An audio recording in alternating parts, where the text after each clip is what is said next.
우리는 보통 편안함을 하나님의 축복이라고 생각합니다. 마음이 편하면 감사하고 불편하면 문제라고 여깁니다. 세상에 이 불편함을 좋아하는 사람은 별로 없습니다. 하지만 역사를 보면 역사는 언제나 갈등 속에서 발전해 왔습니다. 모든 기술과 제도의 발전은 그 불편함을 이기기 위해서 발전하게 해왔습니다. 그래서 모든 불편은 사실 발전을 위한 시작점이라고 할 수가 있습니다. 믿음 생활도 보면 항상 편안하고 항상 행복한 것만은 아닙니다. 가끔씩은 믿음 생활하면서도 뭔가 눈에 거슬리는 게 생기고 마음에 불편한 게 생기기 마련입니다. 고난도 오고 시험도 찾아옵니다. 그런 그 불편함, 고난, 시험들을 이기면서 우리의 믿음도 조금씩 성장하게 됩니다. 오늘은 그런 불편함에 대해서 함께 생각해 보려고 합니다. 여러분들은 이미 다 아시는 사실이지만 사실 저는 박치입니다. 노래 박자를 못 맞춰요. 제가 귀찮아도 이 기타를 들고 찬양을 하는 이유는 그래도 기타를 치면 그나마 조금 박자를 맞추는데 기타를 놓고 찬양을 하면 어김없이 박자를 놓치기 때문입니다. 그리고 예전에는 이게 강대상을 이렇게 두드리면서 찬양을 많이 했어요. 그 나무 강대상, 옛날 나무 강대상 있잖아요. 막 두드리면서 찬양하면 은혜스러워 보이기도 하지만 무엇보다 박자 맞추기가 편하거든요. 근데 요즘은 그렇게 하면 이 마이크에서 잡음이 나기 때문에 그렇게 하기도 좀 어렵습니다.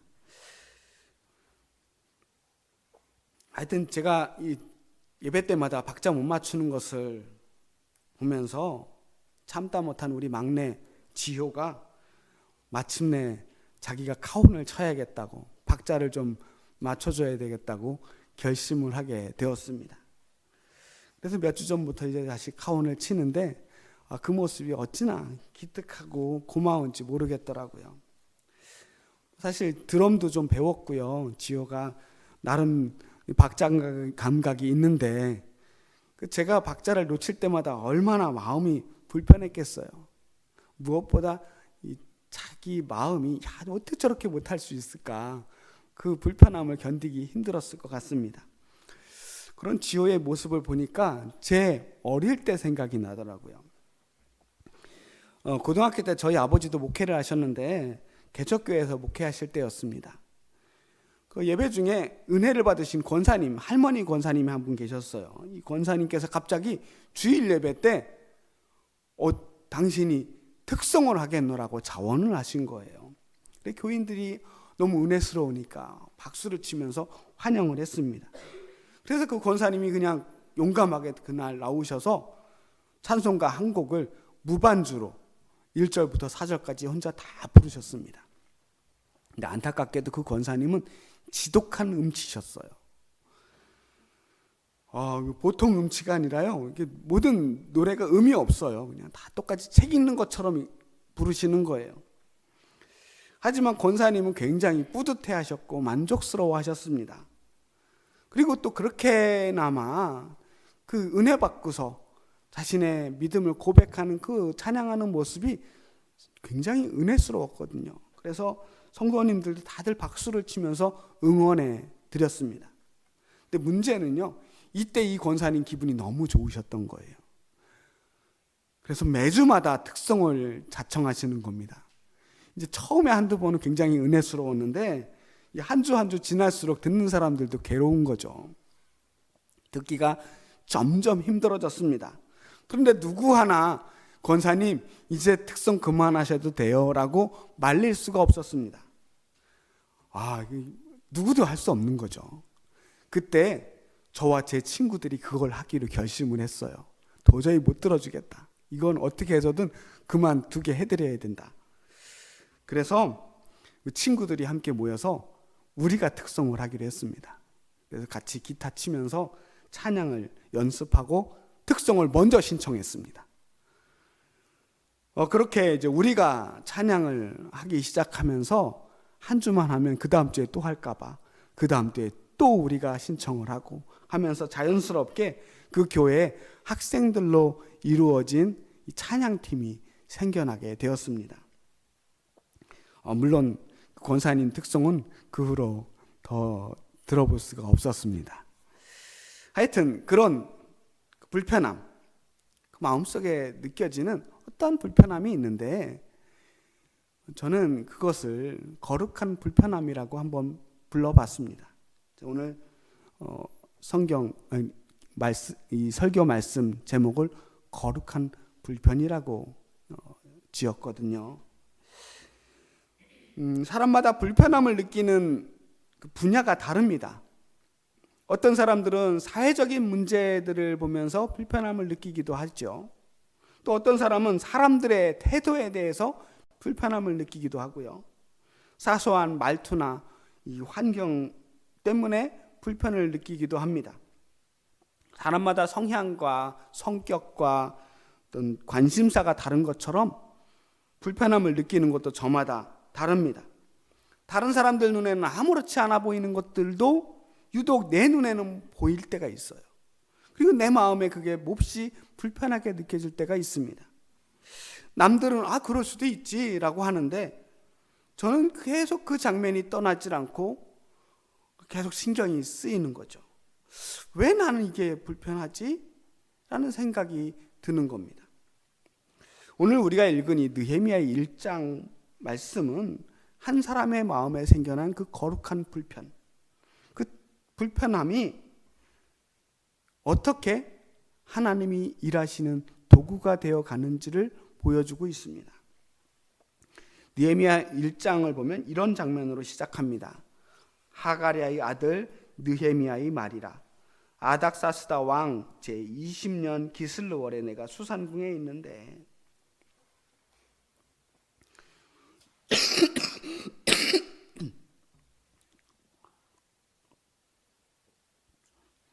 느헤미야는요 페르시아 시대 아닥사스다 왕이라고 하는 왕이 20년째 다스리고 있던 그 시대에 활동했던 사람이에요. 연도를 따지면 대략 기원전 444년이나 445년 경에 활동하던 사람입니다.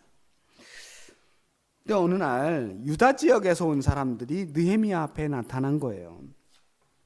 그래서 그 사람들에게 지금 유다와 예루살렘 사람들이 어떻게 지내는지 그 형편을 듣게 되었습니다. 이 사람들이 이렇게 말합니다. 3절 말씀이에요. 그들이 내게 이르되 사로잡힘을 면하고 남아있는 자들이 그 지방 거기에서 큰 환난을 당하고 능욕을 받으며 예루살렘 성은 허물어지고 성문들은 불탔다 하는지라. 자, 예루살렘에 포로로 잡혀오지 않았던 사람들, 그 사람들이 어떻게 지냈는가 봤더니 큰 환난을 당하고요, 능욕을 받고 성은 허물어지고 성문들은 불탔다는 겁니다. 자, 이 소식은 사실 뉴스거리가 되기 어려운 일이기도 합니다. 왜냐하면 이게 더 이상 새로운 소식이 아니거든요. 예루살렘이 무너진 게 기원전 586년 일이에요. 그러니까 140년이나 지난 까마득한 옛날에 예루살렘이 이미 무너졌어요. 그건 많은 사람들이 다 알고 있는 사실입니다. 더 이상 새삼스러운 일도 아닙니다. 나라가 망했는데 거기 있는 백성들이 편하게 살 리가 없잖아요. 지켜줄 나라가 없는데 누가 그들을 보호할 수 있겠습니까? 그 남아있는 사람들 형편은 안 봐도 뻔한 거죠. 다만 다른 사람들은 거기 남아있는 사람들의 형편에 대해서 궁금해하지 않았다는 겁니다. 알고 싶어 하지도 않았어요. 이미 안다고 해도 그거 어쩔 겁니까? 이미 오래전부터 그런 일들이 계속되고 있었고 자기가 할 수 있는 일도 없었습니다. 그냥 한숨이나 쉬면서 세상 탓하고 있을 겁니다. 그런데 느헤미야는 달랐어요. 내가 이 말을 듣고 앉아서 울고 수일 동안 슬퍼하며 하늘의 하나님 앞에 금식하며 기도하여. 느헤미야는 며칠 동안이나 슬퍼하면서 하나님 앞에서 금식하면서 기도했습니다. 근데 여기서 우리가 질문 하나를 던질 수 있죠. 왜 느헤미야만 울었을까? 모두가 다 알고 있는데 아무도 울지 않았습니다. 다른 사람들은 그럼 왜 울지 않았을까? 느헤미야가 들었던 것이 특별한 일이 아니었기 때문입니다. 환상을 본 것도 아니에요. 천사가 나타난 것도 아닙니다. 그런데 느헤미야의 마음은 무너졌는데 다른 사람들의 마음은 아무렇지도 않았던 거예요. 이스라엘에 남아있는 그 사람들이 큰 환난을 당하고 성문이 무너졌다, 성벽이 무너졌다, 폐허가 되었다 라고 하는 그 소식이 너무나 가슴 아프게 들렸습니다. 이게 바로 사명의 시작이었습니다. 사명은 사실을 아는 것에서 시작하지 않습니다. 마음이 걸리는 것에서 시작하는 거예요. 모두가 아는 문제라고 하더라도 모두가 똑같은 마음의 부담을 가지게 되는 건 아닙니다. 하나님이 세상을 바꾸실 때 모든 사람들에게 똑같은 부담을 주시지 않아요. 한 사람의 마음이 울리게 되는 거예요. 여기서 중요한 대목이 또 하나 있어요. 느헤미야의 반응을 보면 느헤미야의 반응은 분노나 비난이 아니었습니다. 아니, 어떻게 나라가 무너진 지가 얼마나 됐는데 아직도 성문을 수리하지 않았을까? 아직도 성벽을 새로 다시 세우지 않았을까? 어떻게 그대로 방치할 수 있었을까? 이런 말을 하지 않아요.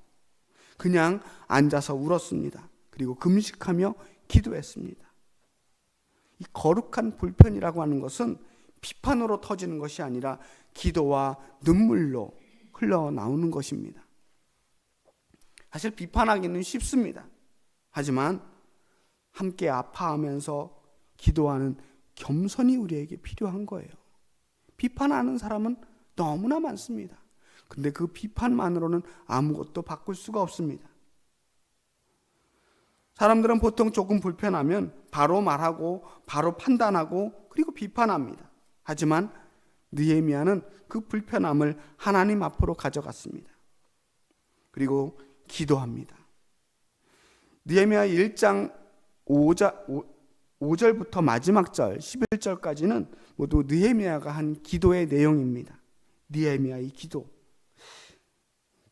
슬픔과 안타까움을 담아서 하나님께 드리는 그 느헤미야의 기도를 한번 볼까요?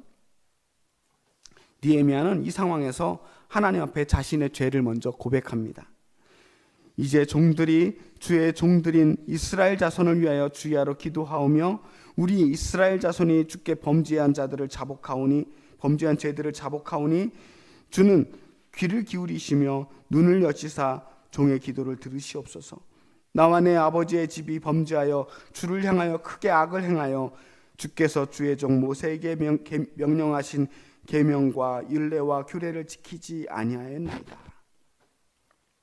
자, 나와 내 아버지의 집이 범죄하였다는 거예요. 크게 악을 행하였다는 겁니다. 계명과 율례와 규례를 지키지 아니하였다는 겁니다. 여기서 또 하나의 변화를 찾아볼 수 있습니다. 처음에는 분명 예루살렘의 문제를 가지고 기도하기 시작했어요. 무너진 예루살렘을 놓고 기도했는데 기도 속에는 무너진 예루살렘에 대한 기도가 아니라 나의 죄를 고백합니다. 내가 문제다. 이것이 거룩한 불편의 특징입니다. 세상을 정죄하지 않습니다. 사람을 미워하게 만들지 않습니다. 지금 이스라엘이 저 지경이 된 것은 나와는 전혀 상관없는 일이 아니라는 거예요. 따지고 보면 이스라엘이 저렇게 하나님께 징계를 받고 고난을 받은 것, 그 모든 것이 다 이스라엘 백성들이 하나님 앞에 바로 서지 못했기 때문이었습니다.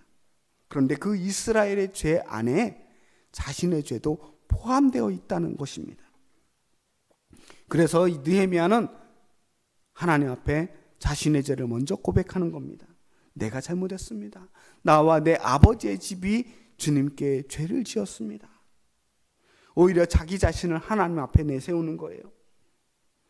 사람들의 책임을 묻는 것이 아니라 내 죄를 먼저 고백하게 되는 것입니다. 그리고 나서 하나님께 간구합니다. 11절 말씀입니다. 주여 구하오니 귀를 기울이사 종의 기도와 주의 이름을 경외하기를 기뻐하는 종들의 기도를 들으시고 오늘 종이 형통하여 이 사람 앞에서 은혜를 입게 하옵소서 하였더니, 사실 느헤미야의 마음속에 어떤 특별한 계획이 있었던 것은 아닙니다.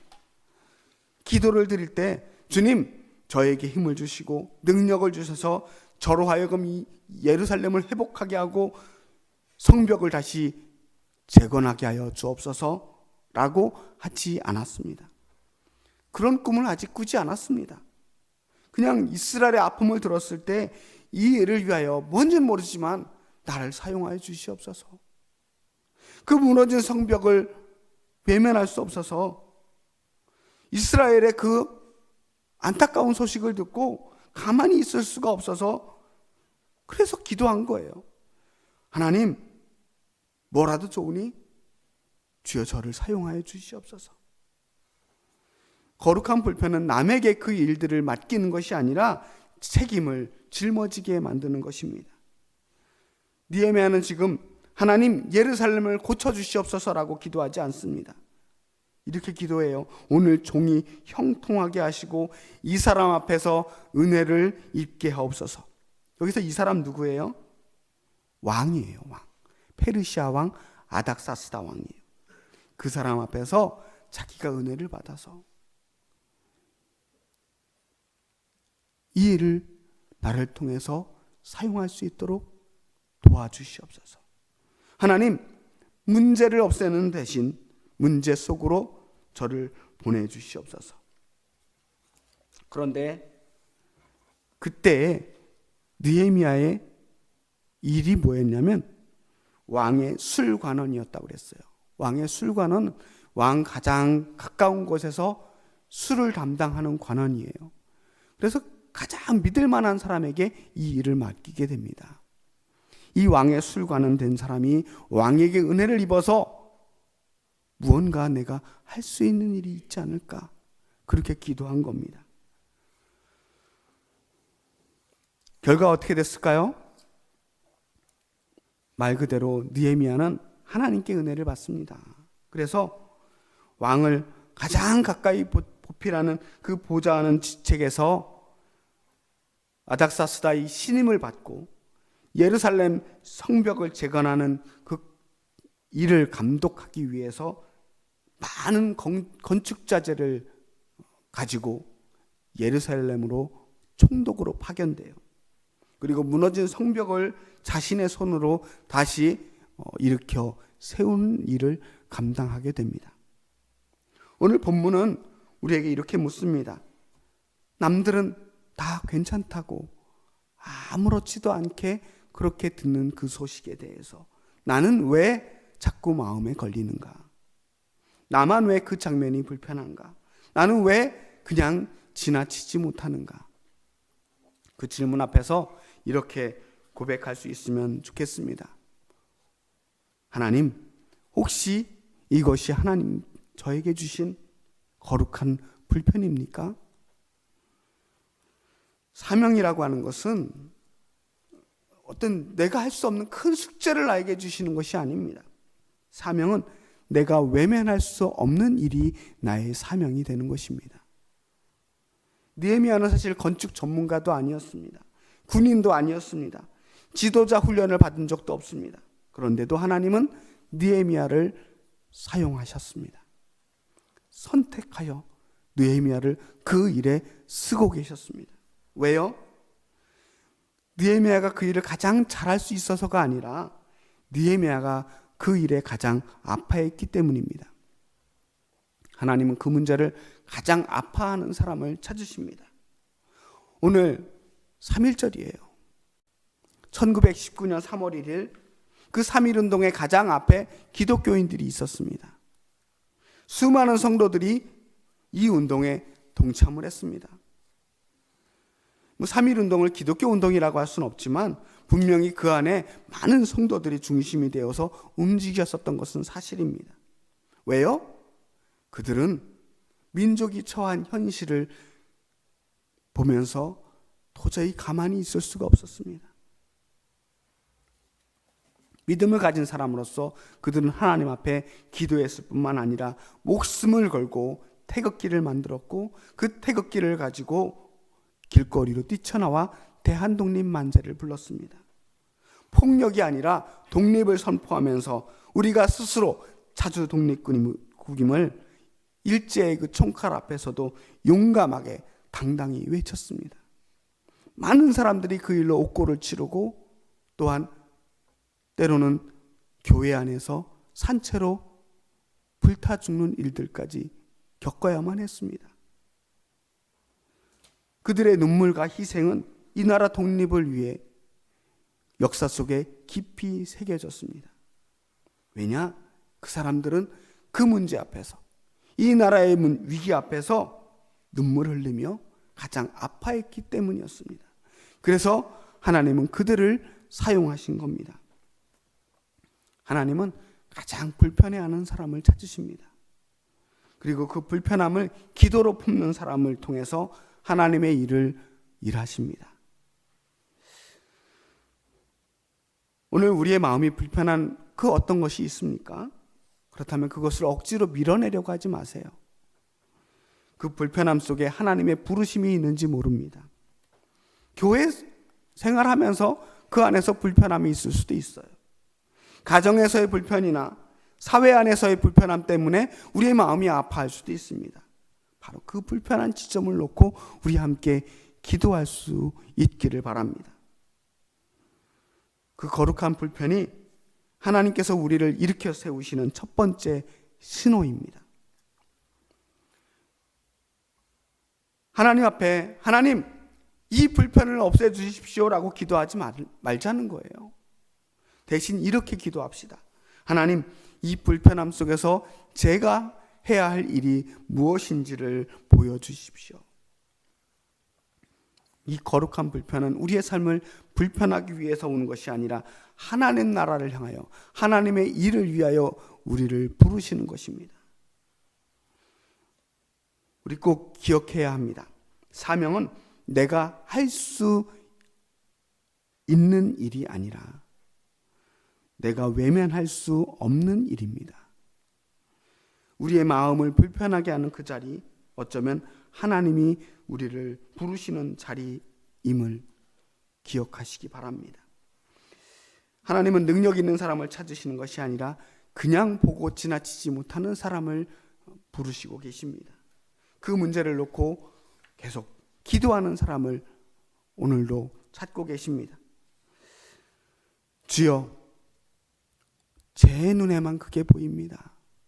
제 눈에 자꾸 저게 거슬리는데 저 지나치지 못하는 저 문제를 위해 저를 보내주시옵소서.